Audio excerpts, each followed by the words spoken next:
மாண்புமிகு பேரவைத் தலைவர் அவர்களே, உலகில் தான் உற்பத்தி செய்யும் பாலை தனது சந்ததிகளுக்கு மட்டுமின்றி மனிதர்கள் உள்ளிட்ட பிற ஜீவராசிகளுக்கும் வழங்கி உயிரை காக்கும் பசுவை தெய்வமாக போற்றி வளர்த்து வருவது நமது பாரம்பரியத்தின் சிறப்பு. இன்றைய அறிவியல் உலகில் 1 லிட்டர் பாலை உற்பத்தி செய்வதற்காக பசுவின் உடலில் சுமார் 500 லிட்டர் இரத்தம் சுத்திகரிக்கப்படுவதாக கூறப்படும் போது பசுவின் உழைப்பை எண்ணி வியக்க தோன்றுகிறது.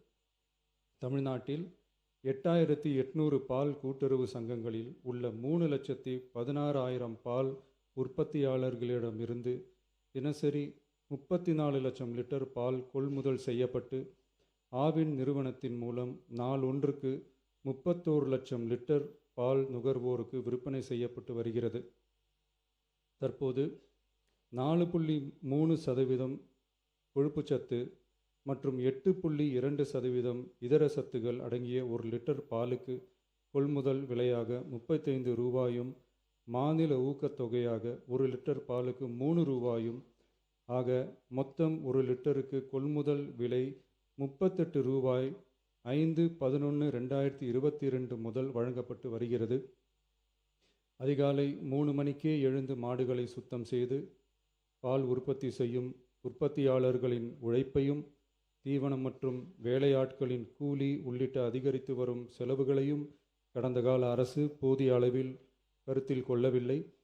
உற்பத்தியாளர்களுக்கு கொள்முதல் விலையை உயர்த்த வேண்டும் என்ற எண்ணம் கொஞ்சம் கூட இல்லாமல் இருந்துள்ளது. கடந்த காலத்தில் கொள்முதல் விலை உரிய அளவில் உயர்த்தப்படாத நிலையில் நம் அரசு சந்தித்து வரும் அதிகப்படியான நிதி நெருக்கடியிலும் பால் உற்பத்தியாளர்களின் நலனையும் வாழ்வாதாரத்தையும் கருத்தில் கொண்டு அவர்களின் உன்னதமான உழைப்பிற்கு உரிய மதிப்பை வழங்கும் வகையில் கொள்முதல் விலையை உயர்த்துவது நமது அரசின் கடமையாகும்.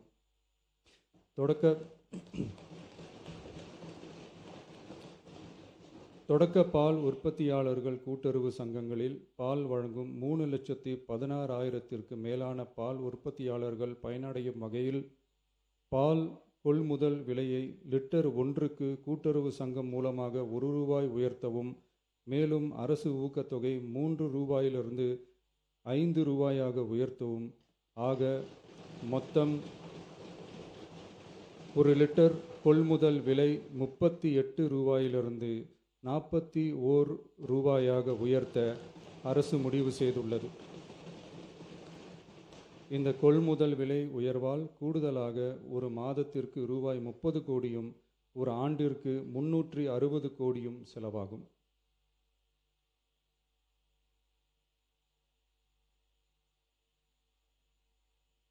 மாண்புமிகு பேரவைத் தலைவர் அவர்களே, ஒரு உயிரின் மதிப்பை அவரது வருமானம் தீர்மானிக்கக்கூடாது. வசதி படைத்தவர், வசதி குறைவானவர் என்ற நிலை மருத்துவத்துறையில் இருக்கக்கூடாது. அனைவருக்கும் சமமான மருத்துவ சேவை எளிதாக கிடைக்க வேண்டும் என்பதில் நமது அரசு உறுதியாக உள்ளது. மருத்துவம் என்பது சலுகை அல்ல, ஒவ்வொரு மனிதனின் அடிப்படை உரிமை. ஒரு மனிதனின் உயிரை காப்பாற்றுவதில் தாமதமாகும் ஒவ்வொரு நொடியும் மிக கொடியது. மருத்துவத்தை தேடி வரும் மக்களின் பாதையில் இருக்கும் தடைகளான வறுமை, தொலைவு, மருத்துவர் பற்றாக்குறை, மருந்துகளின் விலை, மருத்துவ விழிப்புணர்வு இல்லாமை, காத்திருப்பு, அவசர கால வசதியின்மை போன்றவற்றை படிப்படியாக அகற்றி ஏழை, பணக்காரர், கிராமம், நகரம் என்ற பாகுபாடின்றி ஒவ்வொருவருக்கும் தரமான மற்றும் எளிதான மருத்துவ சேவை கிடைக்க செய்வதை முதன்மையான நோக்கமாக கொண்டு செயல்பட்டு வருகிறது நமது அரசு. மாண்புமிகு பேரவைத் தலைவர் அவர்களே, மருத்துவம் மற்றும் மக்கள் நல்வாழ்வு துறையில் சில அறிவிப்புகளை சட்டப்பேரவை விதி 110 கீழ் இன்று வெளியிட விரும்புகிறேன். வடசென்னை மக்களுக்கு உயர்தர மருத்துவ சேவை எளிதில் கிடைக்கும் வகையில் பெரம்பூரில் ரூபாய் 300 கோடி மதிப்பீட்டில் 400 படுக்கைகள் கொண்ட உலக தரத்திலான பன்னோக்கு உயர் சிறப்பு மருத்துவமனை அமைக்கப்படும். முதலமைச்சரின் விரிவான மருத்துவ காப்பீட்டு திட்டத்தின் இலவச மருத்துவ சிகிச்சைக்கான மருத்துவ காப்பீட்டுத் தொகை ஆண்டொன்றுக்கு தற்போதுள்ள 5 லட்சத்திலிருந்து ரூபாய் 25 லட்சமாக உயர்த்தப்படும்.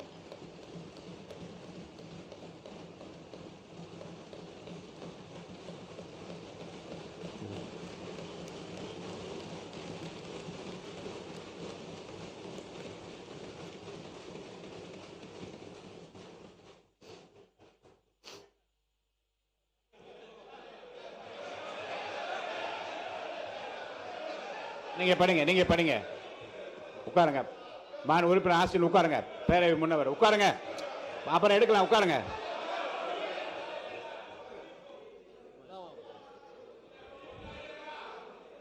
நீங்க தொடர்ந்து படிக்கலாம். இருங்க. மாண்பு முதலமைச்சர். திருநங்கையர்களுக்கான மருத்துவ மற்றும் அறுவை சிகிச்சை சேவைகள் கூடுதலாக சென்னை, ஸ்டான்லி, திருநெல்வேலி, தூத்துக்குடி, செங்கல்பட்டு, திருவாரூர், தருமபுரி மற்றும் கன்னியாகுமரி ஆகிய 7 அரசு மருத்துவக் கல்லூரி மருத்துவமனைகளில் முதலமைச்சரின் விரிவான மருத்துவ காப்பீட்டு திட்டத்தின் கீழ் வழங்கப்படும்.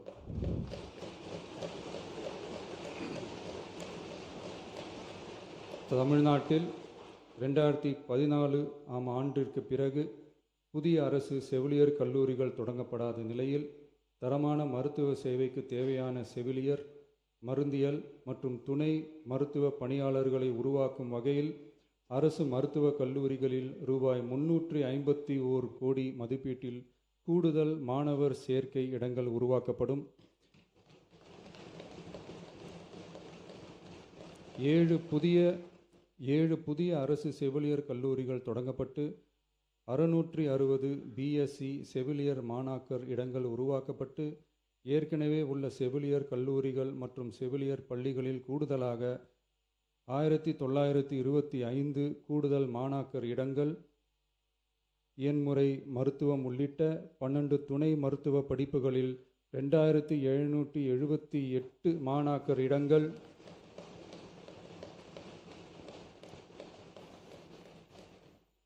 மருந்தியல் படிப்புகளில் 735 கூடுதல் இடங்கள் என மொத்தம் சுமார் 6998 கூடுதல் மாணாக்கர் இடங்கள் உருவாக்கப்படும். தமிழ்நாட்டில் அதிகரித்து வரும் புற்றுநோய்களை தடுக்கவும் தரமான சிகிச்சை வழங்கவும் முதலமைச்சரின் புற்றுநோய் பராமரிப்பு இயக்கம் chief minister's cancer care mission 677 கோடியே 44 லட்சம் ரூபாய் மதிப்பீட்டில் மேம்படுத்தப்படும்.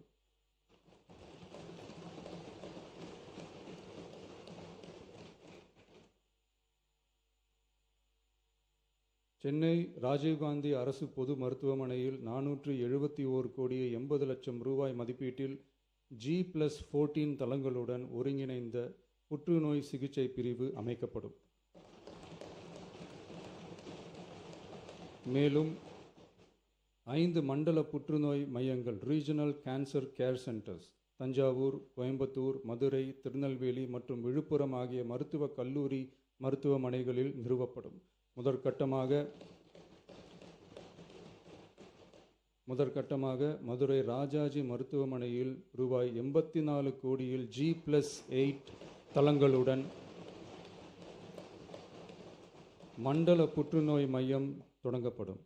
ரோபாட்டிக் அறுவை சிகிச்சை லீனியர் ஆக்சிலரேட்டர் லீனாக், கதிர்வீச்சு, நவீன கருவிகள், இலக்கு மற்றும் நோய் எதிர்ப்பு சிகிச்சைகளுக்காக அரசு மருத்துவக் கல்லூரி மருத்துவமனைகளுக்கு 106 கோடியே 17 லட்சம் ரூபாய் வழங்கப்படும். மருத்துவர்களுக்கு பயிற்சியும் நோயாளிகளுக்கு ஊட்டச்சத்து ஆதரவும் 2 கோடியே 77 லட்சம் ரூபாய் அளிக்கப்படும். மேலும் தருமபுரி, விழுப்புரம், திருவண்ணாமலை, பெரம்பலூர் மற்றும் அரியலூர் ஆகிய மாவட்டங்களில் 1.22 லட்சம் பெண்களுக்கு 8 கோடியே 70 லட்சம் ரூபாய் மதிப்பீட்டில் HPV DNA பரிசோதனை மேற்கொள்ளப்படும். மொத்தம் 673 கோடியே 44 லட்சம் ரூபாய் மதிப்பீட்டில் புற்றுநோய் தாக்கத்திலிருந்து மக்களை காக்கும் வகையில் பல்வேறு பணிகள் மேற்கொள்ளப்படும்.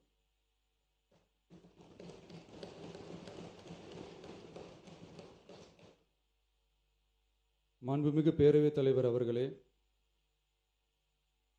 கடந்த 12/8/2026 அன்று காட்டுமன்னார்கோவில் சட்டமன்ற தொகுதி உறுப்பினர் திரு ஜோதிமணி அவர்கள் பேசும்போது, பல எம்எல்ஏக்களிடம் சொந்தமாக வாகனம் இல்லை என்றும், தொகுதி பணிகளை ஆய்வு செய்யவும் பார்வையிடவும் கடினமாக உள்ளதாகவும், லஞ்சமில்லாத நேர்மையான ஆட்சி அமைய உறுப்பினர்களின் அடிப்படை தேவைகளை அரசு பூர்த்தி செய்ய வேண்டும் என்றும் கோரிக்கை வைத்தார். எந்த ஒரு பொருளாதார பலம் இல்லாமல் சட்டமன்ற உறுப்பினர்களாக பணியாற்றி கொண்டிருப்பவர்கள் தங்களின் தொகுதி பணிகளை செய்ய சொந்த வாகனங்களோ அல்லது உதவியாளர்களையோ வைத்துக்கொள்ள முடிவதில்லை என்றும் தெரிவித்தார். மேலும் இது தொடர்பாக கோரிக்கைகளும் வரப்பெற்றது. மக்களாட்சியின் மிக முக்கிய தூண்களில் ஒன்றாக விளங்குபவர்கள் மாண்புமிகு சட்டமன்ற உறுப்பினர்கள். தமிழ்நாடு சட்டமன்ற வரலாற்றில் எளிய பின்னணியில் இருந்து பணபலமோ அரசியல் பின்னணியோ இன்றி மக்களின் பேராதரவோடு முதன்முறையாக சட்டமன்றத்திற்கு தேர்வு செய்யப்பட்டுள்ள முதல் தலைமுறை சட்டமன்ற உறுப்பினர்களின் எண்ணிக்கை குறிப்பிடத்தக்க அளவில் உயர்ந்துள்ளது. 29/3/2026 அன்று நடைபெற்ற தமிழக வெற்றிக் கழக வேட்பாளர் அறிமுக கூட்டத்தில் நேர்மையாகவும் வெளிப்படைத்தன்மையுடனும் மக்கள் பணி செய்து ஊழலற்ற லஞ்ச லாவண்யமற்ற நிர்வாகத்தை மேற்கொள்வது என அனைத்து வேட்பாளர்களும் எடுத்துக்கொண்ட உறுதிமொழிக்கு ஏற்ப அதே பாதையில் தேர்ந்தெடுக்கப்பட்ட சட்டமன்ற உறுப்பினர்களும் செயல்பட்டு வருகின்றனர்.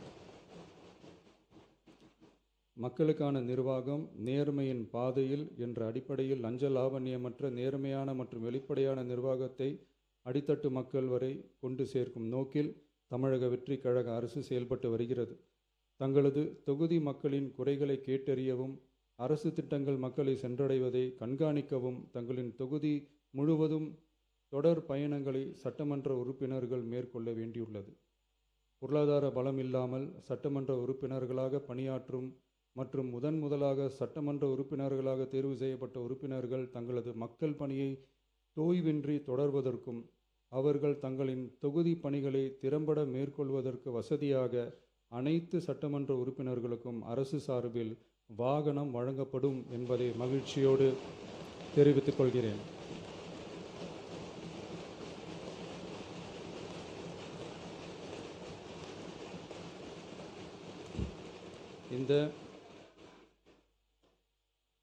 இந்த அறிவிப்பு சட்டமன்ற உறுப்பினர்கள் தங்களின் பயண தேவைகளுக்காக பிறரை சார்ந்து இருப்பதை தடுத்து அவர்கள் எவ்வித சமரசமும் இன்றி சுதந்திரமாகவும் நேர்மையாகவும் தங்களின் தொகுதிக்கு உட்பட்ட கிராமப்புற மற்றும் தொலைதூர பகுதிகளுக்கு எளிதாக பயணம் செய்து தொகுதி முழுவதும் உள்ள மக்களை நேரடியாக சந்தித்து அவர்களின் குறைகளுக்கு தீர்வு காண வழிவகுக்கும். அதோடு மட்டுமின்றி சட்டமன்ற உறுப்பினர்களின் பொருளாதார சுமையை குறைத்து கடைக்கோடி மக்களுக்கு லஞ்ச லாவண்யமற்ற நேர்மையான மற்றும் வெளிப்படையான நிர்வாகத்தை அளிக்கவும் உதவும்.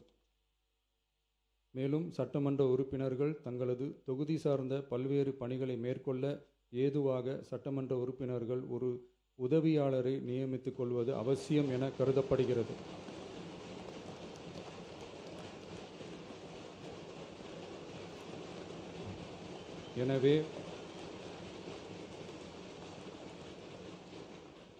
எனவே சட்டமன்ற உறுப்பினர்களுக்கு அரசு வாங்கி வழங்கும் வாகனத்தை பராமரிக்கும் விதமாக வாகனத்திற்கு ஓட்டுநர், எரிபொருள், வாகன பராமரிப்பு உள்ளிட்ட செலவினங்களுக்காக மாதந்தோறும் ரூபாய் 75,000 வாகன படியாகவும்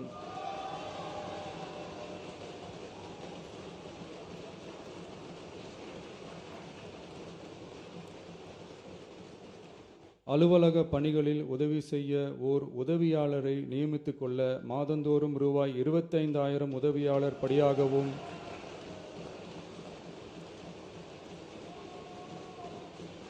வழங்கப்படும். இதற்காக உரிய சட்டத்தில் திருத்தங்கள் மேற்கொண்டு ஆணைகள் வெளியிடப்படும் என்பதையும் தெரிவித்துக் கொள்கிறேன். நன்றி.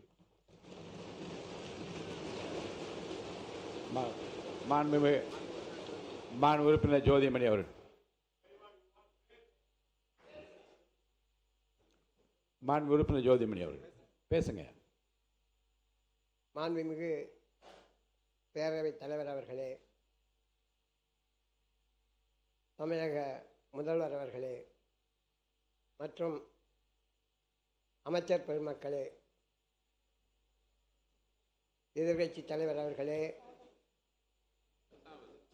மற்றும் சட்டமன்ற உறுப்பினர்களே, உங்கள் அனைவருக்கும் ஐயா தென்னாட்டு அம்பேத்கர் இளைய பெருமாள் நல்லாசியுடன் அண்ணன் திருமாவளவன் அவர்களின் ஆசீர்வாதத்துடன் என்னுடைய கன்னி பேச்சில் நான் வைத்த கோரிக்கையை ஏற்று அனைத்து சட்டமன்ற உறுப்பினர்கள் என்ற கோரிக்கையின் அடிப்படையில் நான் எனக்காக கேட்கவில்லை, இருந்தாலும் வருகின்ற சட்டமன்றத்தில் இருக்கின்ற அனைத்து உறுப்பினர்களும் இதை பயன்படுவார்கள் என்ற பரந்த மனப்பான்மையோடு நான் கேட்டதை நிறைவேற்றி தந்த ஐயா முதல்வர் அவர்களுக்கும் பேரவை தலைவர் அவர்களுக்கும் மற்றும் உறுப்பினர்களுக்கும் என் மனமார்ந்த நன்றியை தெரிவித்துக் கொள்கிறேன். நன்றி, வணக்கம்.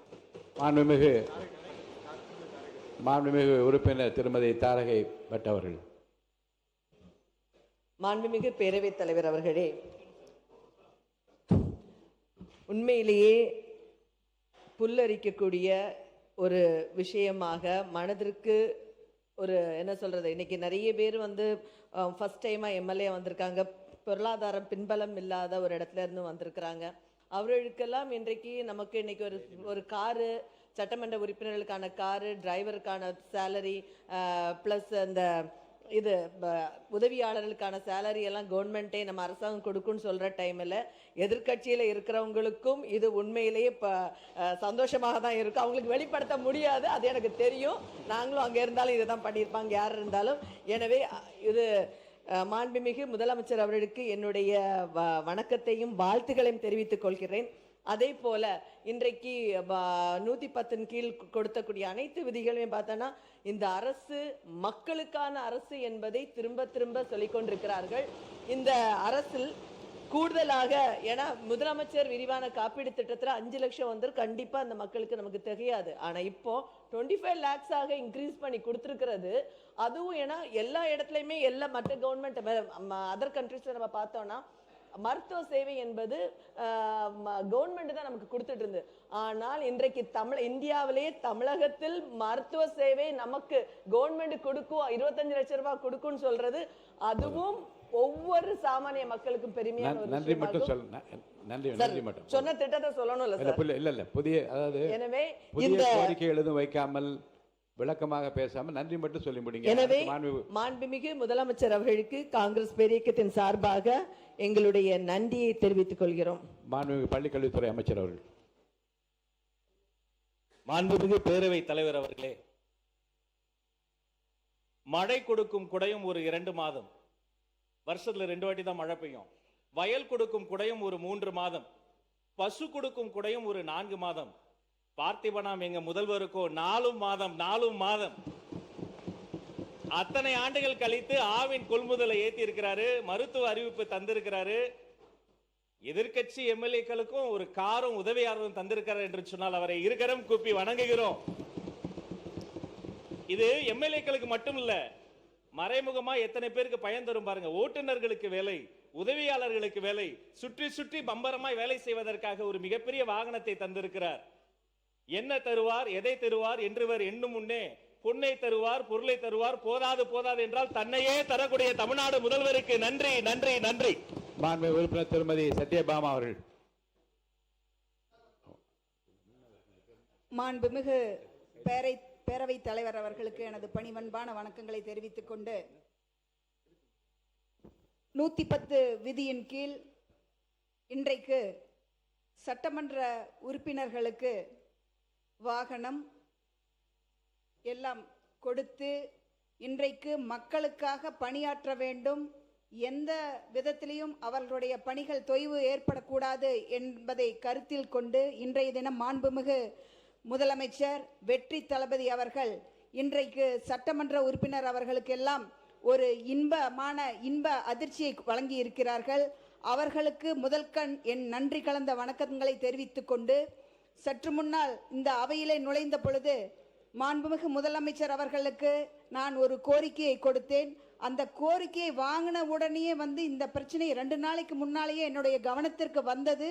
திருப்பூர்ல இருக்கக்கூடிய அந்த குப்பை பிரச்சனை வந்து என்னுடைய கவனத்துக்கு வந்தது என்று நன்றி மட்டும். ஒன்னொன்னு வந்து அவர் மனசுல வச்சிருக்காங்க. ஆகவே நன்றி மட்டும். அவர்களுக்கு இந்த தருணத்திலே ஒட்டுமொத்த தமிழக மக்கள் சார்பாகவும் இங்கே இருக்கக்கூடிய உறுப்பினர்கள் சார்பாகவும் மனமார்ந்த நன்றியையும் வாழ்த்துக்களையும் தெரிவித்துக் கொள்கிறேன். மாண்புமிகு பால்வளத்துறை அமைச்சர் அவர்கள்.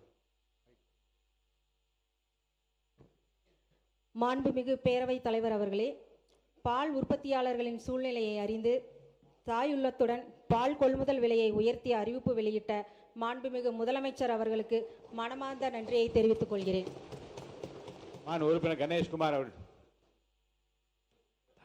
மாண்புமிகு பேரவைத் தலைவர் அவர்களே, பாட்டாளி மக்கள் கட்சியினுடைய நீண்ட நாள் கோரிக்கை, ஏன்னா சட்டமன்ற உறுப்பினர்களுக்கு வாகனம் வழங்க வேண்டும் என்பது மனதார பாராட்டி வரவேற்று, அதுவும் முதல் முறையாக இருக்கக்கூடிய பொருளாதாரத்தில் பின்தங்கி இருக்கக்கூடிய சட்டமன்ற உறுப்பினர்களுக்கு வாகனம் மட்டுமல்ல, அதற்கான எரிபொருள் மட்டுமல்ல, உதவியாளர்களுக்கும் சேர்த்து வழங்கிய மாண்புமிகு தமிழக முதல்வர் அவர்களுடைய அந்த எண்ணத்தை மனமாற ஓட்டுநர் உட்பட அனைவரையும் கொடுத்திருக்கக்கூடிய மாண்புமிகு தமிழக முதல்வர்களுக்கு பாட்டாளி மக்கள் கட்சியின் சார்பாக மனமார்ந்த நன்றியை மீண்டும் மீண்டும் தெரிவித்துக் கொண்டு, இரண்டாம் முறை சட்டமன்ற உறுப்பினராக இருக்கக்கூடிய எங்களையும் கொஞ்சம் கனிவோடு பார்த்து, ஏன்னா அனைவருக்கும் தான் சொல்லியிருக்காங்க, அனைவருக்கும் தான் வாகனம் என்பது முதல், ஏன்னா மாரிமுத்தானெல்லாம் கோச்சிக்கிறாங்க, எல்லாருக்கும் தான், அனைவருக்கும் தான் சொல்லியிருக்காங்க. வாகனம் அனைவருக்கும் தான் முதல் முறை சட்டமன்ற உறுப்பினர். இல்ல அனைவருக்கும் கோபி மிக்க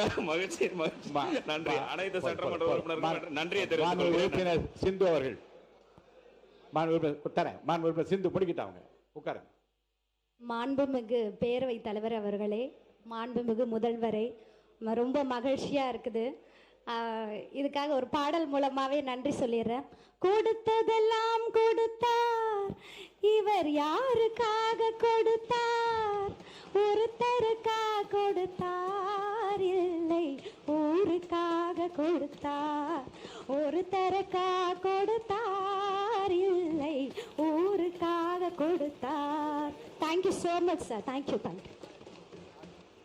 உறுப்பினர் மாரிமுத்து அவர்கள். மாண்புமிகு பேரவைத் தலைவர் அவர்களே, மைக். மாண்புமிகு பேரவைத் தலைவர் அவர்களே, விவசாயிகளுக்கு நெல்லுக்கு ஊக்கத்தொகை மட்டுமல்ல, கரும்புக்கு ஊக்கத்தொகை கொடுத்தரும் முதல்வர் அவர்களுக்கு மனமார்ந்த நன்றியினை விவசாயிகள் சார்பில் தெரிவித்துக் கொள்வதோடு, அதே இன்றைய பொன்னாளில் 110 விதியின் கீழ் பால் விலை கொள்முதல் விலைக்கும் விலையை நிர்ணயம் செய்து கொள்முதல் விலையும் அறிவித்து, மிகப்பெரிய அளவில் ஆவின் பால் தட்டுப்பாடு இருந்ததை நீக்கி, விவசாயிகள் வாழ்க்கையில் பால் வார்த்தது மட்டுமல்ல, அதை பயன்படுத்துகிற ஏழை எளிய மக்கள் பால் உணவுக்கு உத்தரவாதமாக இருக்கிற பால் விலையையும் உயர்த்தி தந்திருக்கிற முதலமைச்சர் அவர்களுக்கு நன்றியை சொல்லி விடைபெறுகிறேன். நன்றி, வணக்கம். மாண்புமிகு சிறுபான்மை நலத்துறை அமைச்சர் அவர்கள். சிறுபான்மை நலத்துறை அமைச்சர். மாண்புமிகு பேரவைத் தலைவர் அவர்களே, மாண்புமிகு முதலமைச்சர் அவர்களே, மாண்புமிகு சட்டப்பேரவை உறுப்பினர்களே, ஒரே நாளில் இவ்வளோ இன்பதிர்ச்சியை கொடுத்தா எப்படி எங்களுக்கு தாங்கிறதுனே தெரியல. உள்ளபடியே இந்த பால் விலைக்கு 300 கோடி ரூபா ஒரு வருஷத்துக்கு செலவு, எவ்வளோ பெரிய அறிவிப்பு. அதே போல் இந்த காப்பீட்டு திட்டம் அதிர்ச்சின்னா ஒரு 5 லட்சத்துலேருந்து 1 லட்சம் இல்லை, 25 லட்சம் உயர்த்தி கொடுத்ததுங்கிறது ஒட்டுமொத்த தமிழக மக்களுக்கும் ஏழை எளிய மக்களுக்கும் பெரிய அளவில் உதவி செய்யும். அதுக்கு அதை விட தாண்டி சட்டமன்ற உறுப்பினர்களுக்கான வாகனம், உதவியாளர், தொடர்ச்சியாக எல்லா உறுப்பினரும் பல ஆண்டுகளாக இந்த சபையில் கேட்டுக்கிட்டு இருந்தக்கூடிய ஒரு கோரிக்கையை நிறைவேற்றுறதுக்கு மாண்புமிகு முதலமைச்சர் அவர்களுக்கு இந்திய யூனியன் முஸ்லீம் லீக்கின் சார்பில் நெஞ்சார்ந்த நன்றியை தெரிவித்து விடைபெறுகிறேன். நன்றி. மாண்பு உறுப்பினர் செல்லசாமி அவர்கள்.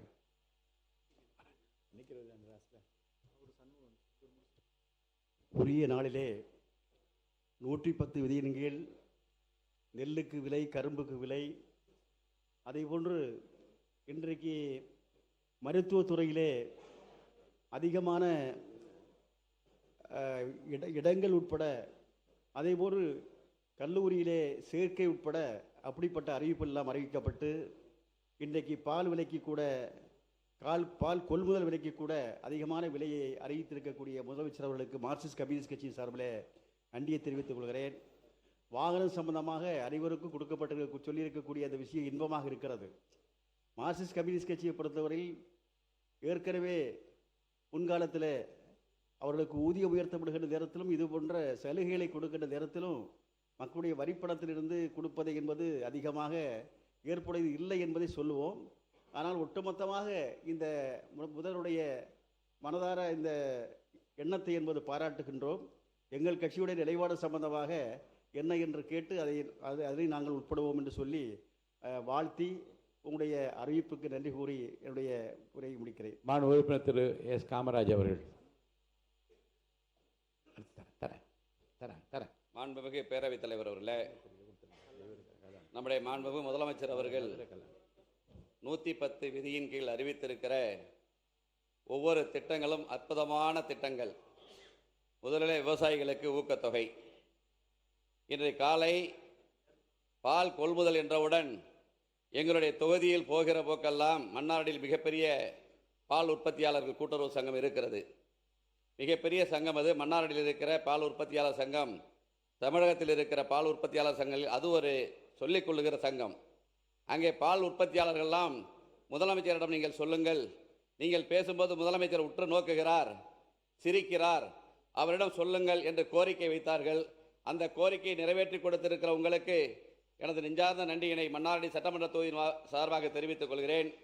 இன்றைக்கு அறிவித்திருக்கிற 110 விதி அற்புதமான திட்டம்.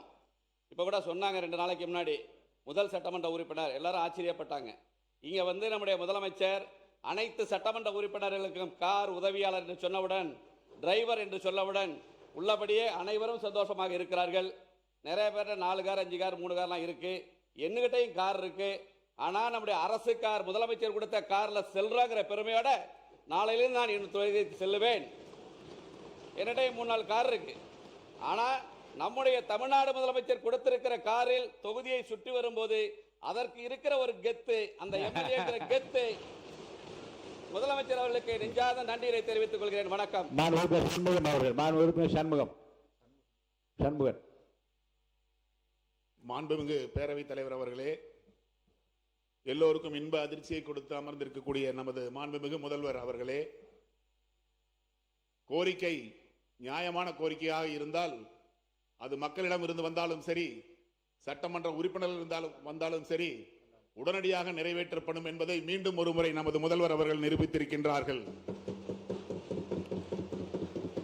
அறம், நேர்மை, மக்கள் நலம் ஆகிய 3 அடிப்படையில் தமிழகத்தை தாங்கி பிடிக்கின்ற முதல்வர் நமக்கு கிடைத்திருக்கின்றார்கள் என்ற பெருமையோடு அவர்களுக்கு எனது நன்றியை தெரிவித்துக் கொள்கின்றேன். கொடுக்கிற காரை இனோவா காராக கொடுத்தால் நன்றாக இருக்கும் என்று பின்னால் இருக்கின்ற உறுப்பினர்கள் சொல்லுகின்றார்கள். அனைவருக்கும் நன்றி. நான் உறுப்பினர் கல்லானை அவர்கள். உறுப்பினர் கல்லானை.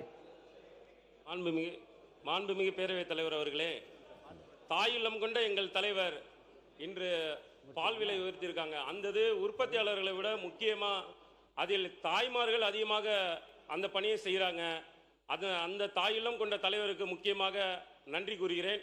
அதே போல மதுரை அரசு ராசாசி மருத்துவமனைக்கு புற்றுநோய் மையத்திற்கு கொடுத்ததற்கு எங்கள் அன்பு தலைவர் தளபதி அவர்களுக்கு நன்றி கூறுகிறேன். இன்று வாகனம் என்பது அண்ணன் சொன்னது போல சொந்த வாகனங்கள் இல்லாத எத்தனை உறுப்பினர்கள் இருக்காங்க. அப்படி கடன் வாங்கி வாகனம் வைத்து இருந்தவர்கள் கூட தமிழக முதல்வர் தங்க தலைவர் தளபதி கொடுத்த வாகனத்தில் செல்வதில் உள்ள கெத்து எதிலையுமே கிடையாது. அவருக்கு எங்களது சிறந்தாழ்ந்த நன்றியை தெரிவித்துக் கொள்கிறேன். உறுப்பினர் சபரி ஐங்கரன் அவர்கள். மாண்புமிகு பேரவைத் தலைவர் அவர்களே, தமிழக முதல்வருக்கும் சட்டமன்ற உறுப்பினர் எதிர்க்கட்சி தலைவர் அலுவலருக்கும் கூட்டணி கட்சி தலைவர் அவர்களுக்கும் என் பணிவான வணக்கத்தை தெரிவித்துக் கொள்கிறேன். புதிதாக சட்டமன்றத்திற்கு வந்துள்ள எம்எல்ஏக்களுக்கு கார் தந்துள்ள நமது முதல்வர் அவர்களுக்கு என் நன்றியை தெரிவித்துக் கொள்கிறேன். ஒரே ஒரு விஷயம் ஃபன்னாக சொல்கிறேன். நான் கல்லூரி படிக்கும்போது காதல் தோல்வி, வேலையும் இல்லை காரும் இல்லை. இன்னைக்கு வேலையும் கொடுத்துருக்காரு தலைவர், காரும் கொடுத்துருக்காரு. ரொம்ப ரொம்ப நன்றியை தெரிவிச்சுக்கிறேன். ஏன்னா நான் ட்ரெயினில் தான் வரேன். அங்கேருந்து இங்கே உள்ள ஆட்டோவில் உள்ளே வரும்போதெல்லாம் ஒவ்வொரு தடவையும் காவலர் பணியாளர்கள்லாம் கேட்பாங்க, யார் நீங்கள் எம்எல்ஏன்னு சொல்லுவேன். ஐடி கார்டெலாம் எடுத்து காமிச்சாலும் நம்ப மாட்டாங்க. ஸோ அதனால் இன்றைக்கி 2 விஷயத்தில் நாங்கள் ரொம்ப மகிழ்வாக இருக்கோம். விவசாயிகளும் மக்கள் பணியை செய்கிற பசியை போக்குற விவசாயிகளும் சந்தோஷமாக இருக்காங்க. மக்கள் பணி செய்கிற சட்டமன்ற உறுப்பினரும் சந்தோஷமாக இருக்கிறாங்க. ஸோ எல்லாரோட வாயிலாகவும் நான் மிகப்பெரிய நன்றியை தெரிவித்துக் கொள்கிறேன். நன்றி நன்றி. மாண்புமிகு உறுப்பினர்களே, 227 பேர் இருக்கோம். எல்லாருக்குமே நன்றி சொல்ல வேண்டும் என்ற ஆசை தான். ஆனால் 3 மானிய கோரிக்கைகள் இருக்குது, மற்ற தீர்மானங்கள்லாம் வருகிறது. இதில் சொல்ல வேண்டும் என்று துடித்து கைகளை உயர்த்தி கேட்டுக்கொண்டிருக்கிற பல பேர் நான் பார்த்து கொண்டிருக்கிறேன். நான் காலம் கருதி இன்னும் சில பேர் இருக்கிறார்கள், சொல்லத்தான் நினைக்கிறேன் ஆனால் சொல்ல முடியவில்லையே என்று எங்களும் இருக்கின்றார்கள். ஆக பலருடைய உள்ளத்திற்கும் மகிழ்ச்சி அளிக்கக்கூடிய முத்தான அந்த அறிவிப்புகள் மாண்பு முதலமைச்சர் அவர்களே, மாண்பு அமைச்சர் பெருமக்களே மற்றும் அவையின் மாண்பு உறுப்பினர்களே, சட்டமன்ற உறுப்பினர்களின் மக்கள் பணியை மேலும் சிறப்பாகவும் தடையின்றியும் மேற்கொள்ளும் வகையில் அரசு சார்பில் புதிய வாகனம் வழங்கப்படும் என அறிவித்துள்ள தமிழகத்தை முதன்மை மாநிலமாக மாற்றிட ஓயாது உழைக்கும் மாண்பு முதலமைச்சர் அவர்களுக்கு வரலாற்று சிறப்புமிக்க சட்டமன்ற பேரவையின் தலைவர் என்ற முறையில் எனது நெஞ்சார்ந்த நன்றியினை நான் முதற்கண் தெரிவித்துக் கொள்கிறேன்.